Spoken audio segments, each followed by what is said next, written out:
Burn them bow down, making Dylan heat drum. But the bow wow. Oh man, we're back.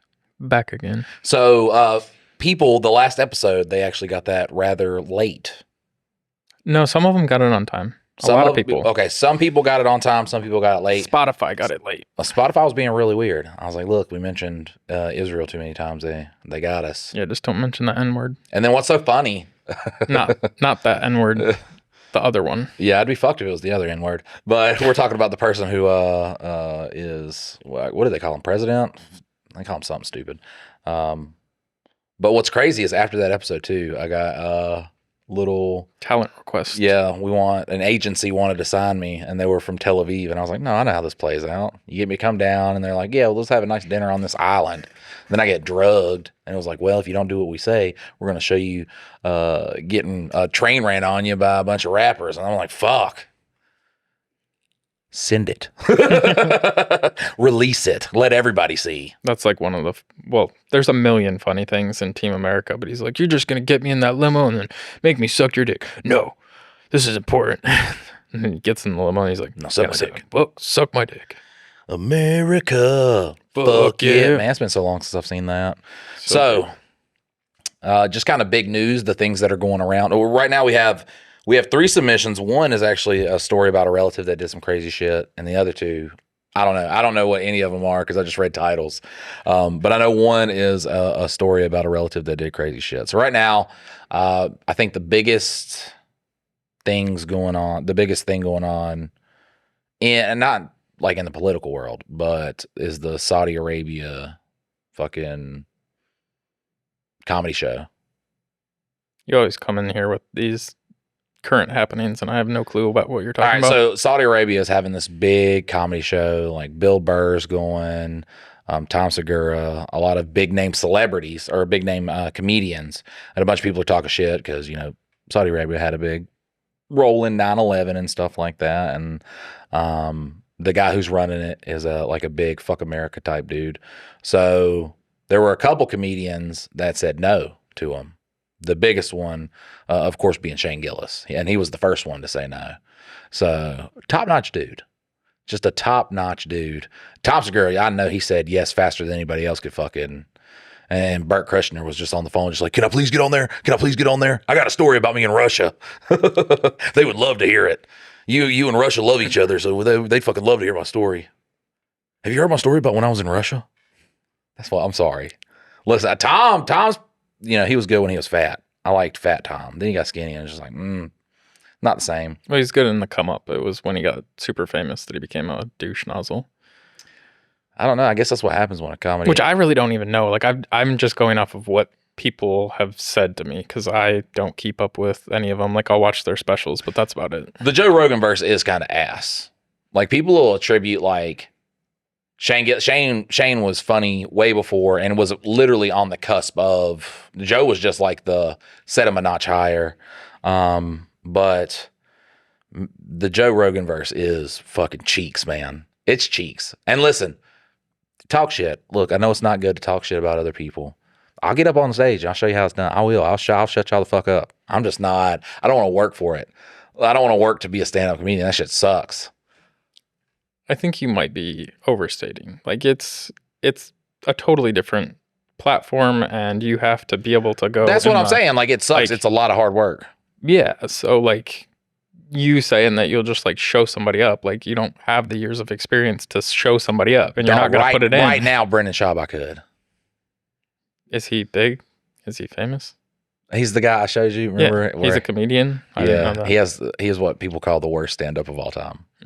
Like, I think I could, like, if you think of the ladder, I think I could get right there under, like, the Tom Segura, Theo Von within 6 months. I think I could. That's a bold claim. That's like saying that, like, I could get right up there under, like... Theo bombs a fuck ton. Like, well, yeah, no, but, like, he's not really a stand-up, though. So, to people who don't know, Theo Von did bomb a fucking huge show, and then at the end of it was just like, I've been having a terrible month, trying not to take my own life, which, listen, I know a bunch of people who have committed suicide. At no point did they ever say, I'm about to take my own life, you know what I'm saying?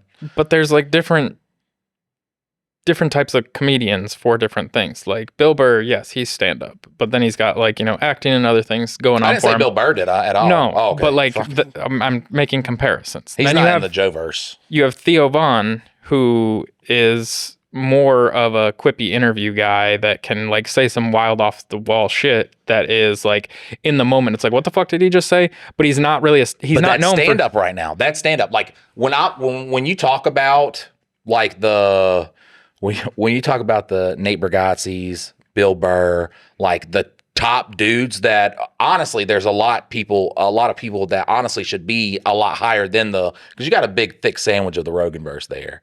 And there's a ton of guys who should be way above them. It's just the popularity of Joe Rogan. They're popular on social media, but they're not popular as in like Netflix specials and shit like that. Like they don't have like Tom Segura and Burt Kreischer. They both have Netflix specials. Yeah, from before they were Joe Roganized. Tom just had a new one, didn't he? But they were already doing that before Joe Rogan. Like they were already famous in that universe before Joe Rogan. Like then had them around. Tom, yes, Burt he was literally elevated from Joe Rogan. The whole like the machine thing was out before Joe Rogan like lift. I don't think so. I would guarantee it. I don't think so. I think the first time, because that was when he told the story, and then that's when like the lift happened.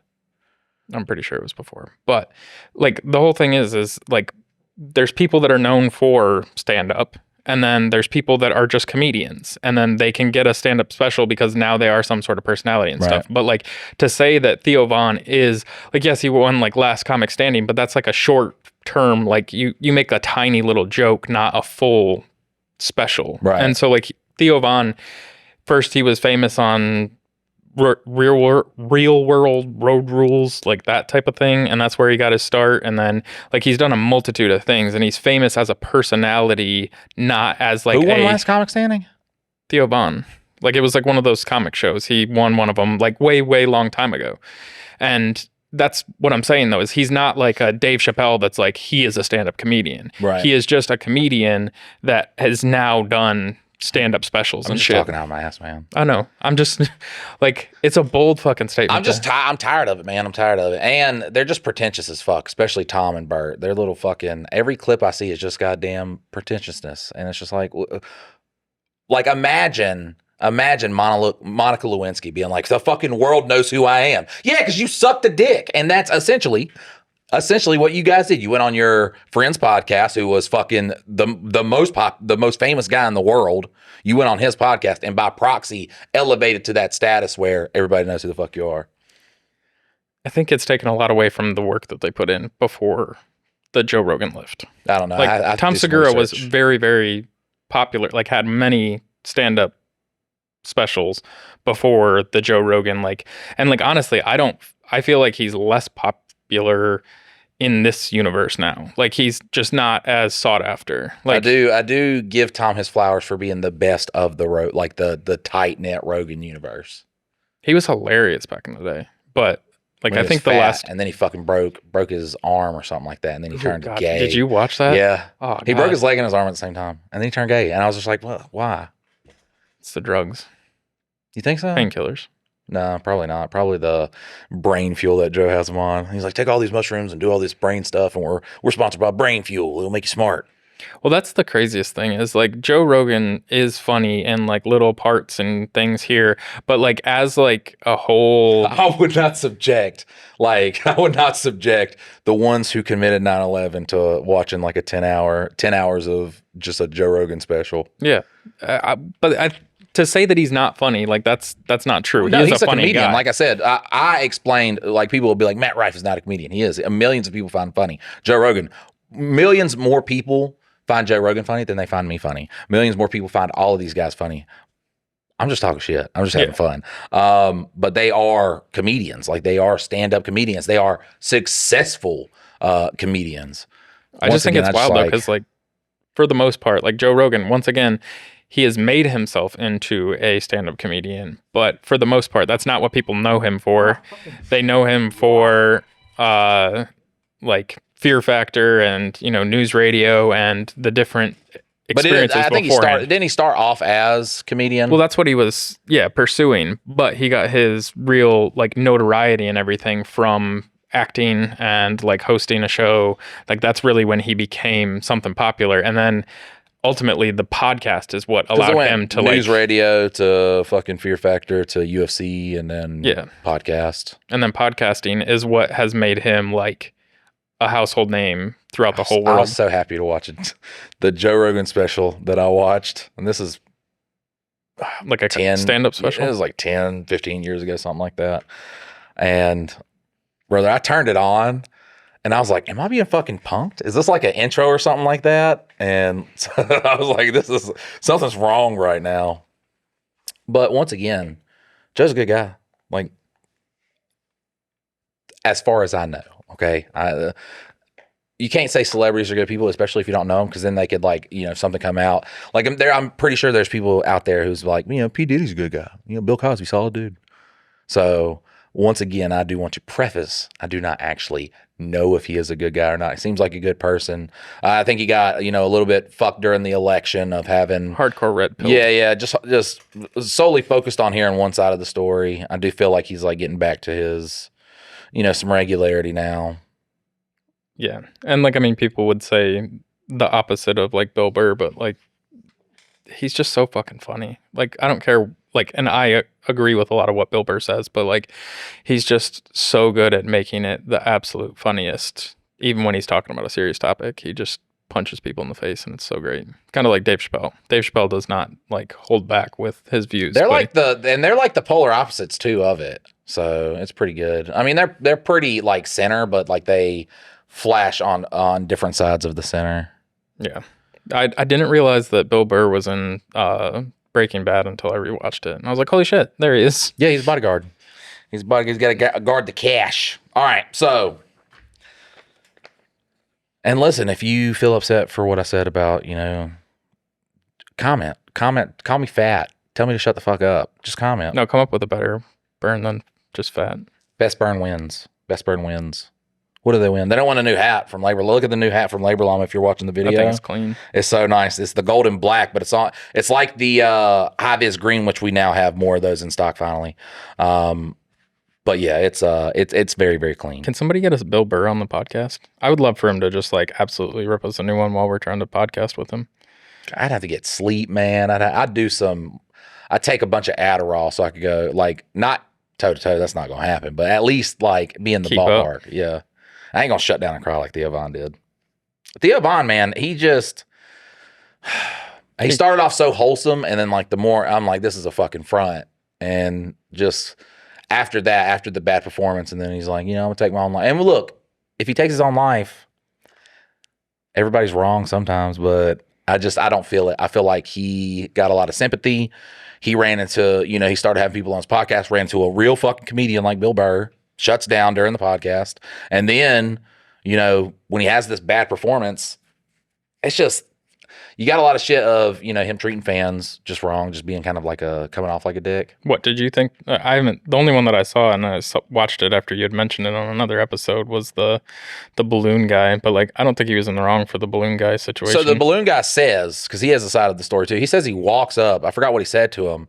And then, I guess Theo tells him to get back, and all he said was like, what? Like, couldn't hear him, and then he grabbed him by the neck and kind of pushed him back. Which, I mean, I get it. Don't invade somebody's personal space like that. But, I mean, I'm sorry, guys. It's been a real bad month. I want to kill myself. Then don't make people spend their fucking money to come see you. How do we know it's not a joke? Like, that's not out of his humor, like, repertoire that he would say something like that. So, like, it's not funny. Like, he just didn't do it, and it seemed like he was just... I'm making up for a bunch of people walked out during the performance, so I don't fucking know. Listen, but is that out of his comedy arsenal that he would say like, I'm gonna kill myself? Yeah, he didn't. He definitely didn't say it as like Theo Von the character. I got the rib cage of a lesbian. He didn't say it like that guy. But yeah, but after you bomb like a motherfucker, like, we digress and we continue. That's the wrong podcast. This is only we digress. Yeah, we don't continue. That's it. There's no real continue. All right, so. This one says, my grandma. And just so you know, I fixed this one because like it was like GMAs and GDPAs and like all kinds of crazy acronyms for grandmas, grandpas, and all the other stuff. So I didn't fix the writing of it, but I did fix like so that you didn't have to read internet speak and like texting, trying to decipher. Keep up with what's going on. All right, so you wanted a crazy story? I grew up telling folks that my grandma Judy killed my grandpa and was in prison. So if you mess with me, I have a grandma. Judy Gerald's for research because it gets wild regardless of our actual charge. So I guess you can look her up. I couldn't find the next statement, but I found some of the articles of news articles. The story behind the actual killer was someone did him wrong and slept with his gal and nailed his dick to a tree. In court findings, this happened, but not proven that it was him. But this was used in court to prove his insanity. The town truly believed his actions as they aligned true actions. But anyways, I read the court case against my grandma. My grandma was shot and left to die. My grandpa's truck was left in a ditch near home where grandpa was left to die. The story comes in as such. The dick nailed... Grandpa died. Grandpa was shot, not my grandma. grandpa was shot and left to die. Yes. My grandma's truck was left in a ditch near the home where grandpa was left to die. Okay. The story comes in as such. The dick nailed to a tree guy really wanted to have my grandma as his own and showed up to take out my grandpa to have my grandma as his own. Yeah, this is terribly worded. He showed up and pre-planned this attack. To her agreement, the attacker did not finish and someone came back to cut the phone cord so he could not contact help. Blood everywhere and blood leads to the phone and an obvious cut to the phone cord. Okay, so these are news articles from, I guess it happened somewhere in Virginia, but like it's newspaper articles. Don't touch that microphone. From the Roanoke Times. It's just so Don't tall. touch it. I got to lift. My neck started hurting. Nope. From the Roanoke Times, Friday, January 20th, 1995. Killer faces 50 years. It was a match made in a mental hospital. It ended with a murder conviction. And Franklin County jury, you know how they fucking talk in the, I love doing, I like that voice. The, what is it? Unsolved Stories?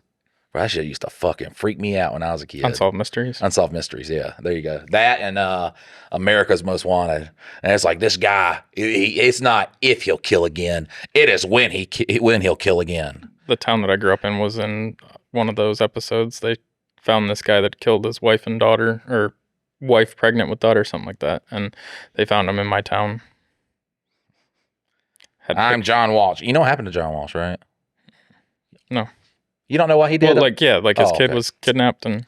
Yeah, got kidnapped and beheaded. And that's why he was like, I'm going to spend the rest of my life fucking putting people away. That's crazy. That's crazy. Makes me wonder what happened to Chris Hansen. See, I told you I could do stand-up, man. Fuck. Ugh. But I'm not. Because I don't like to travel, and I don't like the sky, and... You could just do it at the local clubs. I ain't going to remember. Like, that's got to be hard to remember a whole fucking... Well, make sure that they're linking together and getting jokes as they go. Oh, wait a minute, guys. Wait a minute. I forgot something. And then I'm going to get off on a tangent. Well, that's why Theo's went so bad, was because they said that he was, like, going back to, like, get back on track. Like, so in the middle of it, like, he'd reset the joke again. And so it wasn't, like, just, the best of three in that one filming. Like, he kept, like, going back to make sure that he was on the topics and, like, linking things together. And so it was just, like, start, stop, start, stop, start, stop, start, stop. All right. So a Franklin County found Curtis Deal guilty Thursday of first-degree murder of an Edcott man and sentenced him to 50 years in prison. Robert Gerald, 59, was found on the floor of an enclosed porch at his home off Virginia, April 15th. He had been shot in the stomach and through the left eye. He died a few hours later. Fuck. During Thursday's trial, the jury heard a bizarre story of what led to the murder. Testimony revealed that Deal bought a gun from a pawn shop and hitchhiked from Dickinson County, where he lived for a number of years, to Franklin County on April 14th. After eating at the Ferrum Dairy Queen, he made his way to Gerald's home. What a meal to have before you murder somebody. Used to be pretty banging back in the day. Just some Dairy Queen. Oh, yeah, that's 1995. They're probably still using decent ingredients. Deal, who has 2 holes in his heart and is deaf in one ear, was carrying a black duffel bag. Inside it was a 9mm pistol, a holster, and a 9mm box of shells and some personal items. Inside the home were Gerald and his wife, Judy, who was romantically involved with Deal, a relationship that started, Deal said, in court while both Deal said in court, while both were patients at Southwest Virginia Mental Health Institute in Marion in the fall of 1993. What a love story. Met at the insane asylum. Yeah, at the crazy place. Deal said Thursday that Gerald's asked 3 times over the course of several months for Deal's help in killing her husband. Deal and Judy were living together in Henry County, in a Henry County trailer just days before the murder. Around 11 at night on April 14th, Deal spread a white blanket behind a tree on a hill above Gerald's home and went to sleep. What? That's crazy. At 7:30 the next morning, he woke up. Time to murder. Like, he's from a time where they still talk like that, kind of. He had like a little bit of it left. 1995. Yeah, he had a little bit of it left. What is he, 59, something like that? Why doesn't it tell how old he is? I don't know. I want to see how old Dill is. All right. He strapped on the gun. Down below, he could see Robert doing some work on his house. Dill watched and waited. Hours later, Judy, whom Dill has implicated in the crime, came out of the house. She was carrying an orange mop bucket. And then it's coming out here to mop up this blood. What blood, baby? Dill, 45, remembered Thursday. She was all fixed up and she looked beautiful. I crept down to the creek where I could talk to her and said I was ready to do it. Well, this is a love story right here. Deal said he made up his mind to help Judy when he arrived at the Henry County trailer in early April and found her gone. Later, he said Judy told him that her husband had come into the trailer and stole her back against her will. Deal said Gerald told him she had been abused by her husband. But Deal said Thursday he was also scared and that I had no plans when I went to with a duffel bag full of guns to Edcott on April. Minutes later, though, just after 11 a.m., gunshots rang out, and Robert Gerald's 400-pound body slammed down on the porch. That's a hefty lad. Big boy. That's a big one. Blood pouring from his head onto a concrete step below. Dill said Judy later fired a shot at him with a .22 caliber pistol, but missed. He told investigators he tied her up with a phone cord to control her. Control him, wasn't it? No, to control her. Oh. So Judy tried to, I don't know what's happening. I didn't understand what was happening, he said. And that's where Dill's story Thursday took some different turns from the one he told investigators when he confessed to killing the night after it happened. He was arrested after deputies found him walking in a field near Epcot about 6 hours, or Edencott, I don't fucking know, E-Town. After 6 hours after Robert was killed, Dill testified, for example, that Judy fired the bullet that went through her husband's eye. His 30-page statement never mentions that, however. Dill also said Thursday, contrary to his earlier statements, that Robert grabbed the gun and it went off accidentally. Oh, yeah, bro. That's what always happens. Grandma's not going to jail now. Like, if she goes to prison, she has the world's worst lawyer. This guy's, like, lied 100 times. While cross-examining Dill, Commonwealth attorney Cliff Hapgood asked him, so you're telling me that this 30-page tape-recorded statement is entirely wrong? Yes, it is, replied Dill. The story told today is 9 months of improvement on it, Hapgood told the jury. Dill's attorney, Wayne, whatever, conceded his client's guilt. In closing arguments, he asked the jury to remember Judy's alleged role in the murder. Please don't give it all to him, Ng said. Judy, 43, is scheduled to go on trial on March 13th for her husband's murder. She has told investigators that Dill attacked her after the murder and tried to choke her with the phone cord, and she fled for her life. Both Ng and Hapgood, who recommend a life sentence for Dill, said they were satisfied with the jury's decision Thursday. To be honest, said Ng, with his health problems, anything would have probably been a life sentence. Now, from the Roanoke Times, Tuesday, March 14th, 1995. Jury convicts widow. Terrible lawyer. That dude lied 16 times. Yeah, but that doesn't keep any of the evidence from her being also associated with the... A woman who was drawn to prison inmates will become one herself if a Franklin County judge upholds a jury's decision. The jury found Judy Gerald guilty of murder and her husband Monday and sentenced her to life in prison. Gerald was convicted of arranging for a man to kill her husband. Robert, 59, was shot twice, although through the left eye and in the stomach, in the morning of April 15th last year. Curtis Dill, Her estranged lover confessed to killing at a January trial and is serving a 50-year sentence for first-degree murder.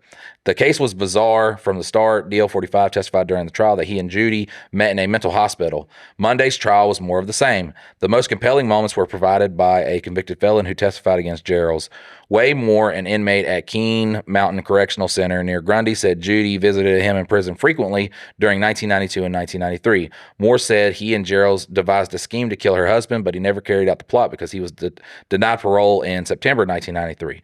Mama got some good pussy, dog. Like, she getting a bunch of dudes to kill for her.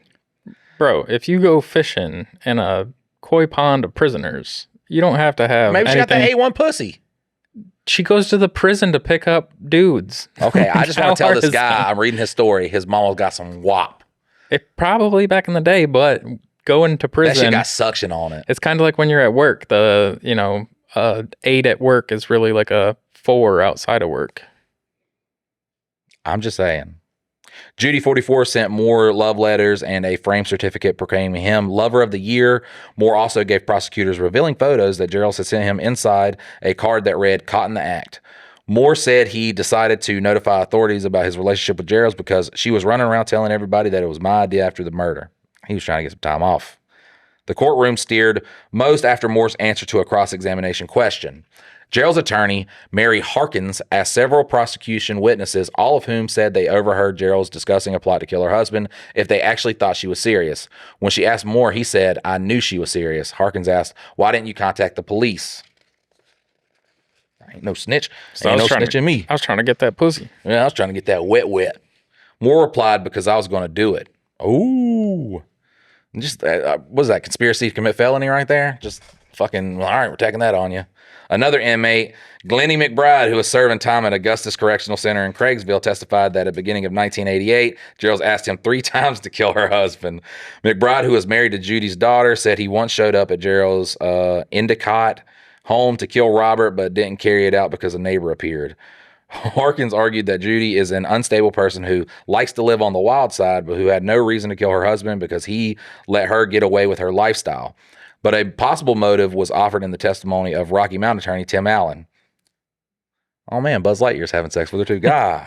Allen said Robert came to his law office last March and asked that legal papers be drawn up to terminate Judy's interest in the couple's Endicott house and the 2.5 acres which it stands. The papers were never signed, Allen said. In closing arguments, Hapgood and Robert visit with Allen was his break with his wife of 15 years. He was tired of it, Hapgood said. Judy put on a show from 1998 until April 15th of last year so she could get rid of the man who took her back time and time again. When the jury's verdict was read, some of Robert's family cheered. "I'm happy," said one of the daughters, Edith. She was just as much a part of it, Curtis Deal. Okay. I don't know why they left that out of the parentheses, so I read it like that. Gerald was denied bond and returned to jail. Judge B.A. Davis III did agree to consider a motion made to Harkins to throw out the jury's decision because of insufficient evidence. Davis said he will rule on the motion if Harkins submits to the court within 2 weeks. Those are the only 2 articles I could find. Could I see that real quick? Because you mentioned a date there at the end, but I don't think you said it correctly. Yeah, it was 1988, not 1998.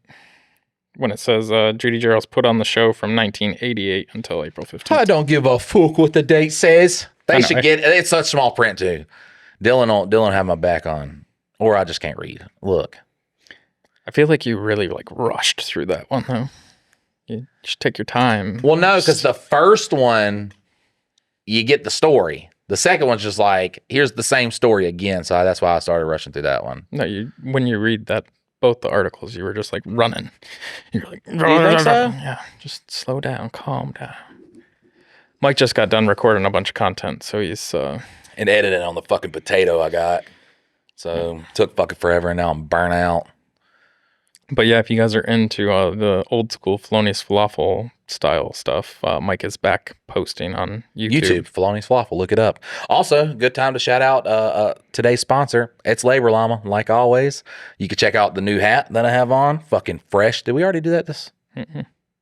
We did it for the other one. You were talking about the hat. Yeah. But if you use code MADHD, we have the safety green hats back. People those are the most beloved ones. And if you use code MADHD, you get 10% off your order. Hooray. That's laborllama.com, LABORLAMA.com. I was about to say, because you were like, if you use code MADHD, the safety, like I was like, wait, what? Like, I started flip flopping. I have that Theo Von thing going on. All right. Do you need to go off stage to come back in and get back on track? Yeah. Look, I'm just gonna kill myself. Nah, I ain't killing myself. Like, I'm out this universe is gonna have to make me shit up my bowels before I quit. That can be done.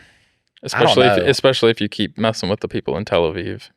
Yeah. Well, they really want me to come down there and visit. So, all right. So the title is, Why Are You Doing What I Asked You to Do? Hey guys, Nick from Portsmouth here. Mike, your blue collar material I thought was so funny. I figured you could use this story as a skit somehow. Every day I get just like, here's an idea for a skit. One time, this random contractor comes in and he starts fighting a pipe fitter, and then he drops a wrench and the wrench breaks in half, and the wrench wasn't supposed to break in half. And I'm like, who the fuck relates with that goddamn? All right. I once worked in a refrigeration factory, and my boss at the time for the holidays would have these racks made for sausages every year, but would then complain about why production for our normal material was down. Because I'm doing what you asked me to do. What else is going to happen? Love the show. Be good, brothers. I'm working on the sausage racks. Like, what are you talking about? I'm working on the sausages. Didn't you already just do one of those though? Like you told me to do this, and then now you're having. I did, yeah. I was supposed to sweep and run a machine at the same time. It was so awesome how they do that at a factory where it's like, okay, hey, can you go over and help them? Why are you not doing this? Why are you not at your machine? You told me to go help them get caught up. It just feels like your heart's not in the game. All right, we're a family. I care about you. I had a plant manager one time. He was like, I'll be your daddy. I know you didn't have a dad. I'll be your dad. Really? Well, that's the gayest thing I've ever heard. Can you run out like my first one did? Right. Can you like pay some child support or something like that? That'd be nice. Well, first two did. Is he going to run out like the first two? That would be funny. He's like, I'll be your dad. And then the next day he just fucking leaves town. Oh, so sweet. Just a third time. Fuck. The title is My Mushroom Experience. Message. My first experience was by accident. I was so intrigued by the mushroom trip, I got a hold of penis envy, which is one of the highest potent mushrooms that I know of. Is this? Yes. Okay. I think they're like 10 times more potent than a regular. Nice. I was told that it'd be nasty and hard to swallow. I got 10 grams Friday and already had my girlfriend to be my trip doctor for Saturday. I worked second and came home with the mushrooms. I wanted to get a taste of the mushrooms to prepare for the next day. I took a bite. It tastes so good. I go to shower and wait for some change because I don't believe any of the nonsense. I shower, then I lay in the bath with the water running. I'm trying so hard to feel something. I'm looking at the water droplets coming down the curtain and suddenly sense a slow motion in the water connecting and the building as they fall down the curtain. I then became one with the water and breathe one with the water. This isn't real. I get out, dry off. I feel heavy and slow. That is when I eat a bit more because the taste is just so good.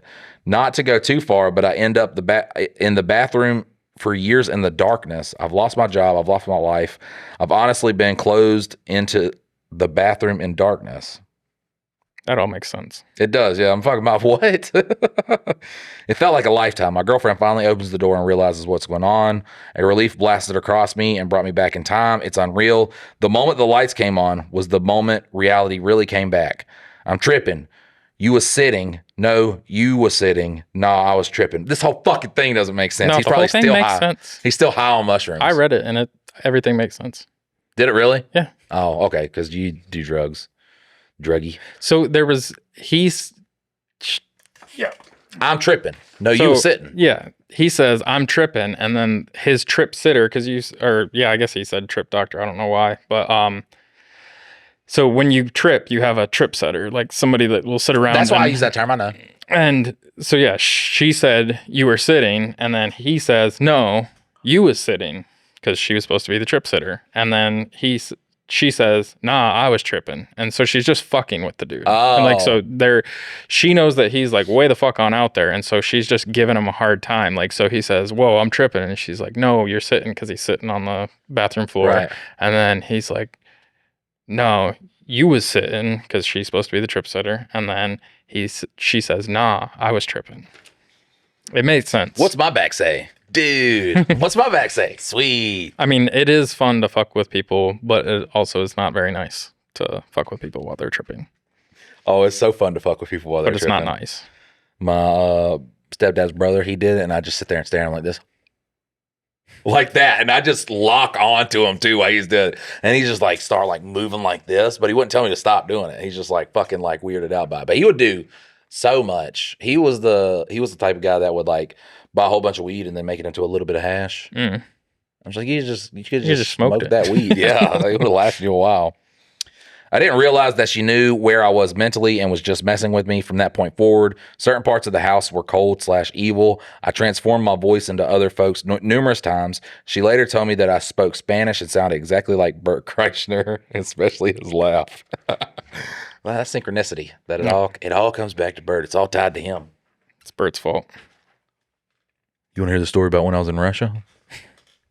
Listen. That's the only one that I ever watched, but I watched that, I swear, before he was like really I don't know. Some prominent. commenter will comment on it. I mean, they watch those podcasts. Yeah. We're still in Villain Mike a little bit. If I'm talking shit about people, it's Villain Mike. I slowly come back around and be like, listen, guys, it's all love. You know what I'm saying? It's all love. That'd be hilarious, though. Fucking blow up one day and then go into Rogan's podcast and he's like, remember when you said this? I was like, well, I got to double down. I'm like, yeah, it's not my cup of tea. Well, I think that's the biggest thing with any of it. Because imagine that little fucking meatball just whooping your ass. He's got it put together. He's got the taekwondo. He's got the Brazilian jiu-jitsu. Like he can lay on an ass whooping thick. So I mean, I still have to double down, but like with respect. You know what I'm saying? Like I ain't trying to. He's like 5'4", bro. Is he really? Yeah. Really? Well, I think the thing with any of it though is like there are different strokes for different folks, and some people Bert is like the GOAT for them, and you know, for other people it's, you know, how tall did you think Joe Rogan was? Like 5'6", 5'7", somewhere in that range. Yeah, 5'6". Okay, whatever. He's my size, just way more. Are you 5'6"? Yeah. What? You seem taller. No. Oh, I was wildly inaccurate about how tall 5'6" was. I was thinking like Kevin Hart. No, Kevin Hart's like 5 foot. Like he's tiny. I think he's like 5, like just over. I think Ludacris is that small too. No way, no. Yes. No. You get back, motherfucker. You don't know me like that. All right, you look up. Who are you looking up? You're looking Kevin up Hart. Kevin Hart. I'll look up Ludacris. Kevin Hart's 5'2". Yeah. So that's like way short. Oh no, I guess Ludacris is 5'8". But he always made them like shoot him like he was bigger and like would, because he didn't really like being considered short. That's what I'm saying. All the videos, he just seems like a fucking huge dude. I think it's funny when you think, because like I always thought Leonardo DiCaprio wasn't that tall, but he's like 6'1" or 6'2". Oh really? Yeah. I don't know why, but I just assumed he was you know, in the 5'8" to 5'10" range, but he's over 6 foot. I think the only one that really gets me is like MMA Guru. If you watch his live streams, he just seems like a fat fuck, like an obese fucker. The dude is like 6'5" and just muscular as fuck. And I'm like, what? I guess he just shoots top down, so he just looks chubby as fuck. That's all he looks, but he's just a huge monster. Who are you looking up now? Leonardo DiCaprio, he's 6 foot. He's 6 foot? I don't know why, but I always like ascribe, I determine in my brain like how big somebody is, and I always thought Ludacris was like a big guy too. Right. Like, when I found out Joe Rogan was 5'6", I was just, my mind was blown. I was like, what? He's a little person?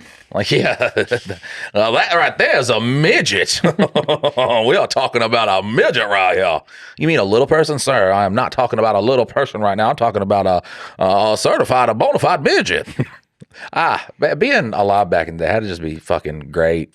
You just do everything. There's no cameras. Well, it's crazy because those were the medical terms. Like those were the terms that, and then people stole them to be like burns, and then they're no longer medical terms. All right. Your son's going to be fine. He's just a little retarded. All right. He's a little retarded, but have you been taking Tylenol? No, I'm not taking the Tylenol. Well, have you taken the A word that's in Tylenol? What is that called? Acetaminophen. You saw where he couldn't say acetaminophen? Who, Kennedy couldn't?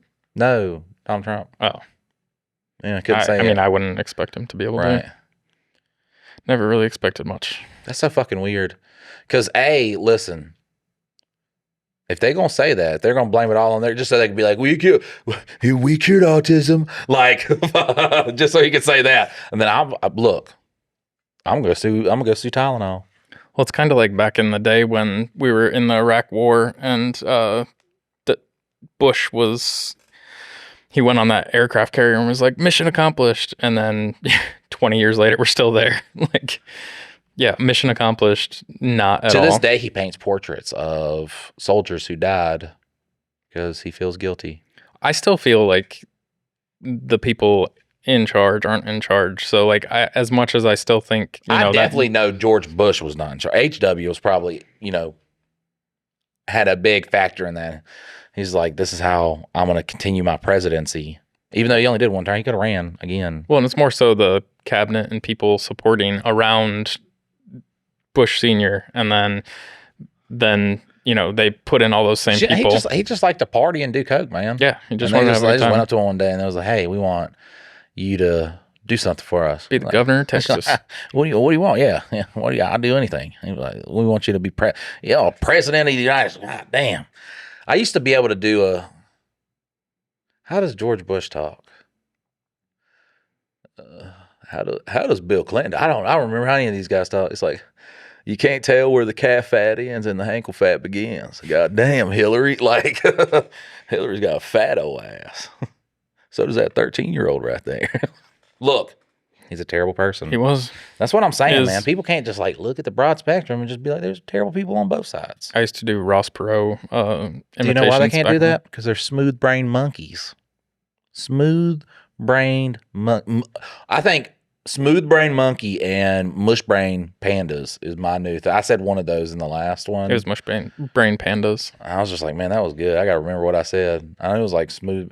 The only thing is with monkey, though, is you can't like haphazardly call that because then you accidentally like you call a group of people and then there's a black guy there and then it's over. Yeah, because it was the monkey comment that was the offensive part. Then I'm sitting here on the podcast with Roseanne, I thought she was white.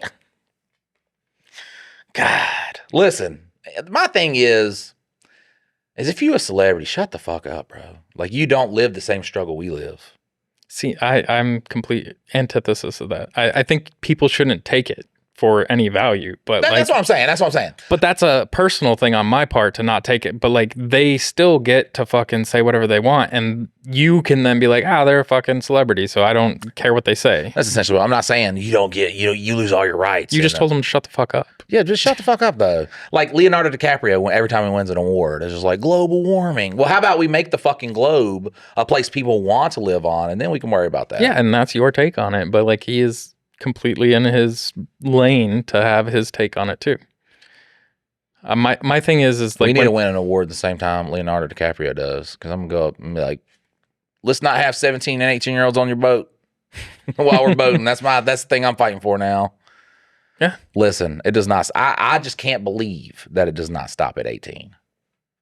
I know. You say that same thing every time you talk about Leo. I fucking hate him, but he's a great actor. Great movies. He is a great actor. Solid dude. And that is a problem that they should handle. But once again, at least look into, because they just like look over that. I imagine he's probably pretty diligent on the 18 thing, unless he goes overseas where the rules are changed. But I imagine he doesn't want to get himself in any trouble either.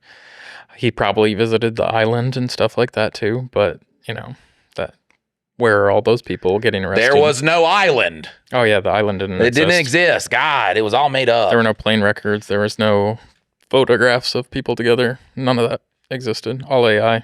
Yeah, it was either made up by the Jews or it was wiped away because of the Jews. Either way, the Jews did something. No, once again, you always say Jews. It's the Zionists. It's funnier, as a comedian, it is funnier to say Jews because that's how people look at it. Like, people who are really wrapped up in politics. They like to say Jews. It's kind of like what the Germans did. Right. Broke it down to just Jews. Hitler had some good points. It really goes off the rail. Dylan's like, Mike, you said, and I quote, because I don't want to be taken out of context, but I'm going to say it out of context. In one podcast, I did say fucking Jews. The murdering fucking Jews. I don't think I said that. You did. Damn. I was going in, but it was out of context. It was about Netanyahu and all them and shit. Oh, like there you that. go. You just got to drop the name so we can. Fuck it. So this weekend's the 48-hour film festival. You It excited? is. It is the 48-hour film festival. And that would actually be the opportune time. We got random people coming. That's when he's going to take us out. We need more random people. We are short on people. Maybe they see this on Wednesday and they're in or around North Carolina and they're like, we're going to come to Lexington to help out. On Saturday, just reach out through the contact form on our website. We would be glad to have you. We have a thing in the... Yeah, nobody... There like 3 people commented on you the Reddit. Fucking whores, man. They're like, y'all would be like, yeah, reach around at Denny's. Nobody was there. And then it was like 48 out. Nobody. Listen. I also would not drive states away for you guys. No. So I 100% agree. You don't have to feel bad for it. If you were like, yeah, I'm doing this thing out here. And I mean, people would be like, hey, Mike, if you're ever near Jacksonville, North Carolina, which is crazy to have places in North Carolina that I've not even heard of. But I'm like, I'm never going to be out that way. I'm sorry, dog. I'm never going to be there. I apologize. Yeah, but we have like maybe 2 other people that are going to help. So it might just be a Mike and Dylan make a movie type thing. Yeah, so if you want to come out and help, definitely do that. I might try to scrounge around some extras and stuff if I can figure anything out. I'd like to at least Quentin Tarantino. If I'm camera operating, I at least want to be in the film somewhere. We'll Stan Lee in there. No. Like I'll walk by a tree. Well, like, I guess it's the same thing. Like Quentin Tarantino plays a part in almost every movie. I didn't see him in From Dusk Till Dawn. What? Yeah, look, I fucked him up. That's not his movie. That's a Robert Rodriguez movie. I know. Fuck, is that? Yeah. I could have swore that was Quentin Tarantino. I think he helped write, and he might have been like a director as well, but like he was not, like that was not his solo project. Wasn't it like a book or something? I don't fucking know. I don't know. I know they did a real good job promoting it because they did, like, if you didn't know what it was, you just thought it was a bank robbery movie. And you just like, oh, a George Clooney bank robbery movie, nice. And then halfway through, you're just like, what the fuck is going on? Yeah. Like, if you watched it From Dusk Till Dawn in the past 20 years, you're just like, you understand what it's about. When it first came out, people were like, all right, we're going to the movies to see a bank robbery movie. And then just vampires start popping up, and they're just like, well, and it's Cheech Marin. yeah. Have you seen what the fuck is it called? It's like Neighborhood Watch. It's got Ben Stiller and a couple. It's a comedy about they run a neighborhood watch thing, and then it turns into an alien movie.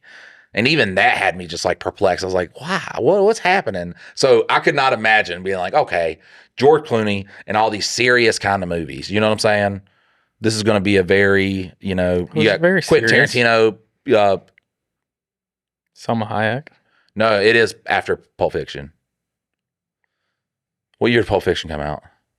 I don't know. I know Reservoir Dogs was the first one. Then Pulp Fiction came out. I don't know the timeline. I'm pretty sure Pulp Fiction came out before From Dusk Till Dawn. But then you have that, so you're like, oh man, this is going to be like a very, you know, complex, serious movie. And then you get to the bar, and you're just like, looking around the crowd. The crowd's probably like looking around too. It's like, what just fucking happened? I love the part that Quentin Tarantino wrote the part of Salma Hayek, like coming down and like, you know, the whole like sexy scene where Salma Hayek's dancing on the stage, and I think she goes up and like steps on Quentin Tarantino and all that. Like he wrote that. Her boobs weren't out though, so No. Doesn't matter. She just never gave them to us. She's like, no, you don't get none. She has the most. Wait, no, I'm thinking of the right one, right? I mean, she definitely has a accent. I'm talking about like Pepsi, like the Pepsi girl. No, that's I can't remember her name. She was in Arrested Development or something like that. Modern Family. That's yeah. it. That's the one I was talking about. Yeah. But I mean, similar. Yeah. They kind of look alike, don't they? Yeah, they're hot Hispanic women. And then Selma's like Adam Sandler movies, right? Yeah. Okay. Fuck. But yeah, if you're writing a movie, I just realized they're different people. You're writing a movie and like you have this really attractive person, and you're like, oh, you're gonna do something. Like, well, that's like Vince McMahon. Yeah. Okay. So here's a funny story for listeners. So I am watching the Vince McMahon documentary on Netflix. And you were glowing reviews for Vince McMahon. Listen, at first, like the first couple of episodes, I'm just like, man, I don't get what everybody was talking shit about. He's like, yeah, I had consensual affairs with people. Like, I'm a dick boss. I bought steroids from this guy. He wasn't hiding that people were doing steroids. You know what I'm saying? He's like, they didn't get it from me. And I was telling Dylan, I was like, bro, this really feels like they were just like, you know, well, Vince McMahon's a dick, so let's fucking, you know, torch him in his old age. And then the last episode happened. And I was like, I'm so glad I didn't get on the podcast before I... Oh, because you did. You were talking. You're like for at least like 2 days, you were like, yeah, no, like he's just not... Like, it's kind of like the Nickelodeon thing where they were talking about Home Dude. I can't Dan remember. Schneider. Yeah. And then it's like, I really feel like this should be a documentary about how terrible parents are, and then Nickelodeon for hiring so many pedophiles, because Dan Snyder's just like a dick boss. Yeah, the only thing that was weird about him was the Amanda Barnes situation, which they didn't really go too deep into that, but that could have been sketchy. Who? Wasn't it Amanda Barnes? Yes. Yeah, okay. I thought you said something different. No. But like that one could have been sketchy, and they didn't really go into full detail where anything was proven on that. And so that I do want to let sketchy. The listener know that my wrist is kind of in a bind. Yeah, that's the one that he uses to kind of feels like it's in like work. A bind. Yeah, see, binds. That's you know the what I'm work that saying? he puts in with it. So they get what I'm saying. But but yeah, I get to the last episode of the Vince McMahon documentary, and then it was like, let us tell you how horrible this fucking devilish ghoul is. And then they go on this shit with like this Ashley Masano girl who claimed that Vince McMahon sexually assaulted her. Then he like humiliated her, fired her from the company, and then she killed herself. And then just all this terrible, awful shit. And I'm just like, wow, I'm so glad I didn't get on the... See, I get why it's kind of like when you're watching a story of some sort and you're like, oh, why'd you do that? Oh, why'd you do that? It makes the story interesting. And I get why they laid out the documentary that way. But all documentaries do, and that pisses me the fuck off, because they're like, we're gonna withhold some things until the end to make them seem like they didn't do this, and then at the end they're like, they definitely did it. This is the last 10 minutes. You sign, seal, deliver it. You just wasted your fucking time. Goodbye, guys. You know? This could have been 30 minutes, but instead every it's like single 6 documentary hours. is like that. Yeah. Well, I mean, that's what the Nickelodeon one was. Like the final episode was where they really talked about Drake and like all Drake and Josh, that stuff. And like, I think most of that like hit towards the end, and it just stretched out like this, like, oh, there was so much of this. And then it was like, oh, it was like 5 of these people. And like, there was problems, but like Dan Schneider, I guess, could be a horrible boss that maybe didn't like do child work setting good. But other than that, like they made him out to be the monster as it was going through, and then by the end, it's like, well, yeah, he was just a dick. But you know, it really felt like Nickelodeon Studios was like, we hired a bunch of pedophiles. Let's put this off on Dan Schneider. Yeah, it could have been a situation like that. I don't know. I love documentaries, man. I watched the Woodstock '99 one. Fred Durst, fucking Fred Durst ruined it all. He wants us all to calm down.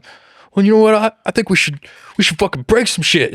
Yeah, fuck, they're ripping shit off. He's in the crowd, fucking surfing on the piece of wood. He literally just like started it. Old man dies during his performance. Like, it's fucking wild. Well, there was definitely some stuff going on. Like it was getting rowdy anyways, but like he had the opportunity to be like, hey guys, you know, we're all out here to have a good time, but let's make sure everybody's good and safe. And he's like, no, fuck that. Let's break some shit. That's the funniest part is when they're talking about, and you could see it too on his face. He's just like, man, he's like, in this moment, I could create absolute chaos, or I could be a good boy. Chaos. Yep, chaos. And then where they really fucked up, though, is the people who could have left early, because like 100,000 people had already left, but there's still 150,000 people more. Those 150,000, they stayed because of the grand surprise at the end, man. And they were like, fucking, after Red Hot Chili Peppers, I assumed the show would be over. Like, who are they going to bring out? And people were talking about, like, Michael Jackson and Prince. Even the fucking staff were. So, you know, everybody in the audience was just like, oh, man, it's going to be something it's going to be something crazy. And it was just like, all right, bye, guys. After they went through all that shit, the price gouging, the heat, all that, the abuse, They were just like, all right, later, potatoes. Did you ever watch the one about the Fire Festival? Oh, yeah. I love the fucking Ja Rule. Imagine just getting absolutely, your career taken from you by Eminem. And then you're like, and now I got the chance to do something cool, you know what I'm saying? And I'm going to pair with this guy. And then it turns into shit. And he's like... He's just a con man. Yeah. He's like, I lost a lot of money too, you know what I'm saying? I'm struggling. That one was just so wild. And like the whole time that I was watching that. The guy looks a lot like Seth MacFarlane. So like I was like, are they related? Because like the guy who ran the con. yeah. And I was like, are they related? But no, they're not. No. But it totally looks like it. Seth MacFarlane can't reproduce because he's gay. So You don't like Seth MacFarlane? no, I love Seth MacFarlane. Oh, I was about to say. Oh, Jesus Christ, no. Is he actually gay? I didn't know. That man has to be homosexual. He is very well put together. He is hilarious. Like he is, his skin is always like ointmented and lotioned, and just the way his hair and eyebrows are. If he's not gay, well, he is ultra wealthy, so like he can have people take but care of all I see that a lot stuff. of ultra wealthy celebrities, like even guys who are known for their looks, and they're not as like, bro. Look at this. I want to look it up now. Did you ever watch his sci-fi show? What was the sci-fi show? It was kind of like a knockoff of Star Trek. I can't remember the name, but he played in it as one of like the main stars, and they did all the teleporting and stuff like that, and went around to different communities. Wait, Seth MacFarlane's wife. Oh, so he's not. You're just assuming. He has never been married. Oh. Look. Because legacies it. Well, maybe he just doesn't like to be tied down. That was the best thing ever, though, to see that he has never. Well, yeah, maybe he's in love with the game. Yeah, the game. I mean, at a certain point, like once you get so successful, it kind of dilutes. Like, how do you find love? Yeah, who's here to actually like be with me versus who just wants to like ride the train? Because you see a lot of fugly ass motherfuckers that got famous and then got someone by their side, and you're just like. But then you look at these guys like Bill Gates and fucking Jeff Bezos and all those people, and they just have the most matronly broad with them. Well, they're married and everything. Like, we're not seeing their relationship and everything, but for the most part, like they married before they were super wealthy, right. And then now they are, and they're like, you know what? I'm gonna fuck around on this bitch. Did Bill Gates do that? I think Bill Gates and his wife. I know split. Bezos did it. I think Bill Gates and his wife split. Oh, really? I think so. And so like I get the desire to like, you're the wealthiest fucking guy in the world. Like between him and Musk and all that, like Musk is doing what you would think like a supervillain rich guy would do. He's got like 15 kids from 11 different women, like just naming them nonsensical names. But for the other guys, you had somebody that was like there through the grind, through the rise. And then you're like, you know what? I want a chick mostly made of plastic. How bad does the divorce hurt, though, when you're getting $40 billion? I don't think it hurts that bad. You know what I'm saying? Like, if I'm like, fuck. Because now, I mean, any guy she wants. Yeah. She got $40 billion. Bill Gates and Melinda French Gates divorced in 2021 after 27 years of marriage. The couple announced their separation May 21. Court documents show they agreed to not pay spousal support and to continue co-running the Bill and Melinda Gates Foundation. Bill Gates looks like he likes a thick wiener in too. Just something about it. Well, I mean, I got a pretty good gaydar. Yeah. I have a really good gaydar. Well, it's pretty easy. If somebody's like super homophobic, you're like, that one's the easiest. Well, some it's weird because, I don't know if I've told the story on the podcast, so I'm not going to tell it. But I know this person, and they were like, really against trans people, and then I used their phone. They let me use their phone for something, and as soon as I clicked on that browser, bro, it was just chicks with dicks everywhere. The musical. I didn't say nothing either. I was just like, oh God, get this off of here. But why would you? I feel like if you're that homophobic, you would kind of protect that secret. Yeah, like very well. Right? Yeah, like not even. Well, see, that's the part that I don't understand about it, though, is like, why do you hate?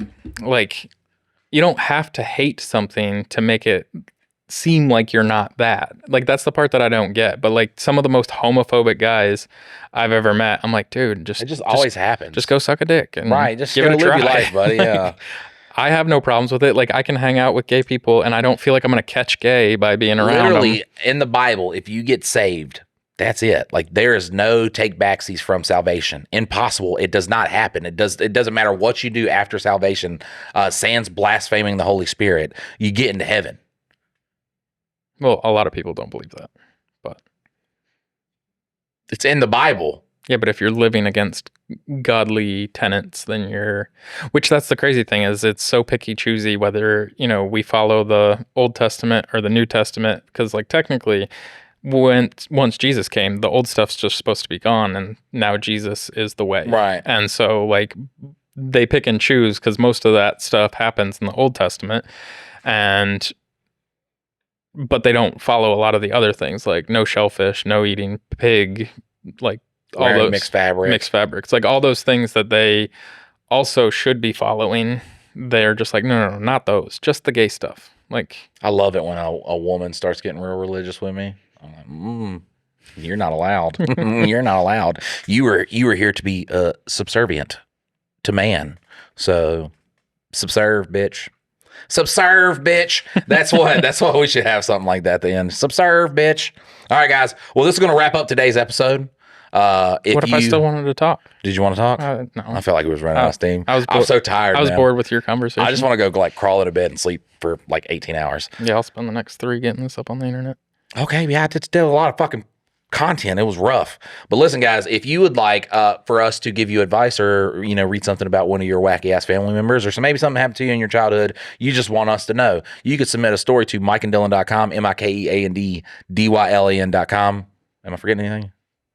Patreon, yeah, Patreon, guys. If you want to put some money in the pocket of poor people, you could do that at patreon.com /Make-A-Wish Foundation. If you want to put some I said to a good cause.